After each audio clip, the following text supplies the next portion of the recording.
কুমারঘাটে প্রথমবারের মতো শুরু হতে যাচ্ছে বাঙালির অতি প্রিয় পৌষ মেলা। বাঙালির 12 মাসে 13 পার্বণের একটি পার্বণ পৌষ পার্বণ। অতীতের এই পৌষ পার্বণের মেলা আজ প্রায় বিলুপ্তির পথে। তাই হারানো সংস্কৃতিকে জাগ্রত করতে এবং বর্তমান সমাজের সাথে পরিচয় করাতে এই সিদ্ধান্ত নিলেন 50 পাবিয়াছাড়া কেন্দ্রের বিধায়ক ভগবান চন্দ্র দাস। আগামী 11 জানুয়ারি থেকে শুরু হবে এই পৌষ মেলা। এই মেলা বর্তমান এই নতুন প্রজন্মকে অতীতের কৃষ্টি সংস্কৃতির সাথে পরিচয় করাবে, পাশাপাশি থাকবে সাংস্কৃতিক অনুষ্ঠান ও আলপনা অঙ্কন প্রতিযোগিতার মতো আকর্ষণীয় অনুষ্ঠান। বুধবার এক সাংবাদিক সম্মেলনের মাধ্যমে দিয়ে গোটা বিষয় নিয়ে বিস্তারিতভাবে জানান মেলা কর্তৃপক্ষ। প্রথমে সবাইকে নমস্কার। আজকে আমাদের ডাকে আমাদের যারা সাংবাদিক ভাই বোনেরা এখানে উপস্থিত হয়েছেন, প্রথমে সবাইকে আমার ব্যক্তিগত পক্ষ থেকে ধন্যবাদ জানাচ্ছি এবং আমাদের যে পৌষ মেলা কমিটি তার পক্ষ থেকে আপনাদের সাদর আমন্ত্রণ এবং ধন্যবাদ জ্ঞাপন করছি। আজকে একটি বিশেষ কারণে এখানে আপনাদের ডাকা হয়েছে। আমাদের বিধায়ক, মাননীয় বিধায়ক তথা প্রাক্তন মন্ত্রী শ্রীযুক্ত ভগবান চন্দ্র দাস মহোদয়ের আন্তরিক উদ্যোগে যে আজকের এই বর্তমান আধুনিকতার ছোঁয়ায় যে আমাদের পুরানো সৃষ্টি যেগুলি বিলুপ্তির পথে, তাকে আবার আমাদের নতুন প্রজন্মের কাছে সেইগুলিকে পরিচয় করিয়ে দেওয়ার উদ্যোগে আমাদের এই মকর সংক্রান্তি উপলক্ষে এখানে এই পিডব্লিউডি মাঠে একটি পৌষ মেলা আমরা করার উদ্যোগ নিয়েছি মাননীয় বিধায়ক ভগবান চন্দ্র দাস মহোদয়ের আন্তরিক প্রচেষ্টায়। তো আগামী 11 জানুয়ারি, 12 জানুয়ারি এবং 13 2025 এই 3 দিন ব্যাপী আমাদের এই পূর্ত দপ্তরের ময়দানে 3 দিন ব্যাপী একটি জমজমাট পৌষ মেলা বা বলতে পারেন সেটা পিঠাপুলির একটা উৎসব আমরা এখানে সংগঠিত করব। তাকে কেন্দ্র করে আমরা প্রাথমিকভাবে একটা বৈঠক সেরে নিয়েছি।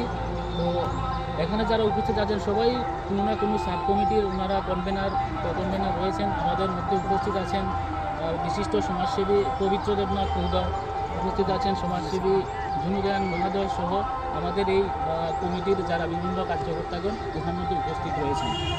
তো 11 তারিখ বিকেল 3 ঘটিকায় এই ময়দানে তার উদ্বোধন হবে, 12 তারিখ প্রোগ্রাম চলবে এবং 13 তারিখ গিয়ে সেটার সমাপন হবে।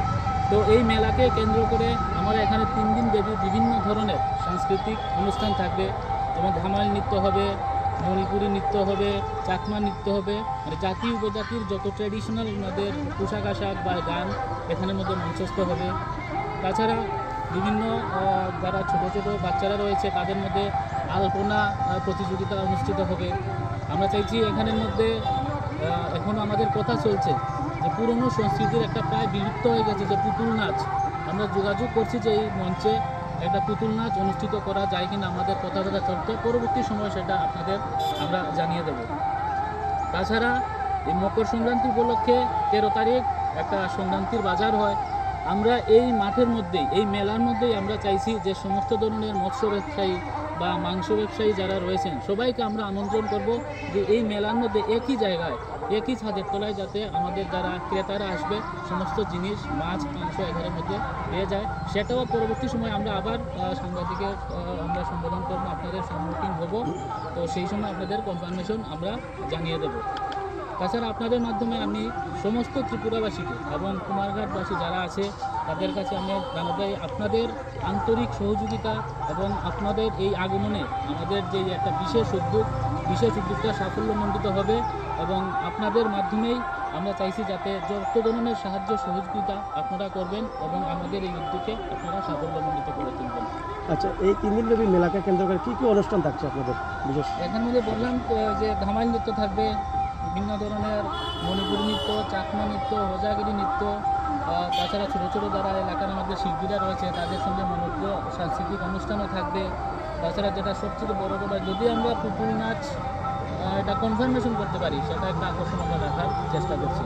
আচ্ছা, কটা স্টল হবে এখানে? কোনো এখন পর্যন্ত যেটা এখানের মধ্যে আরেকটা বিষয় যেটা রয়েছে সেখানে এসএসজি আমাদের যারা মা বোনরা রয়েছেন তাদের মাধ্যমে এখানে স্টল বানিয়ে দেওয়া হবে। ওনারা এসে এখানের মধ্যে পিঠা তৈরি করবেন এবং সেখানে পিঠা তৈরি করবেন এবং পিঠা বিক্রিও হবে। পিঠাপুলি উৎসব। হ্যাঁ, পিঠাপুলি উৎসব থাকবে। সেটা পিঠা বিভিন্ন ধরনের রকমারি পিঠা সেখানে বানানো হবে, সেটা বিক্রির ব্যবস্থা থাকবে।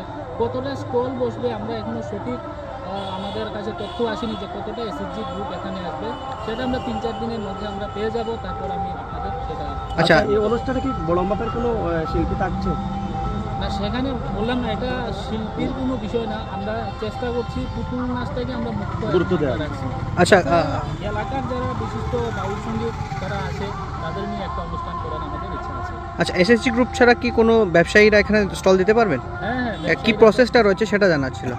এখানে বললাম যে 13 তারিখ মূল আমাদের বাজারটা থাকবে, সংক্রান্তির যেটা বাজার।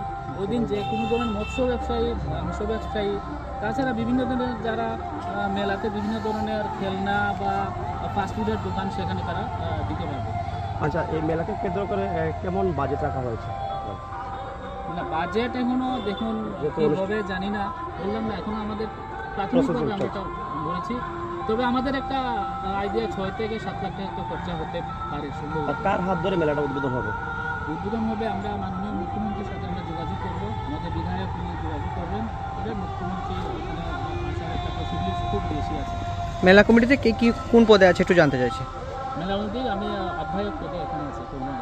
আয়োজক কাকা? আয়োজক কিসের পক্ষ থেকে এটা হয়? স্থানীয় বিধায়ক আমাদের ভগবান দাস মহোদয়ের উদ্যোগেই আমরা এখানের মধ্যে। এই মেলার খবর চাউর হতেই বুদ্ধিজীবী মহল এই সিদ্ধান্তকে সাধুবাদ জানান।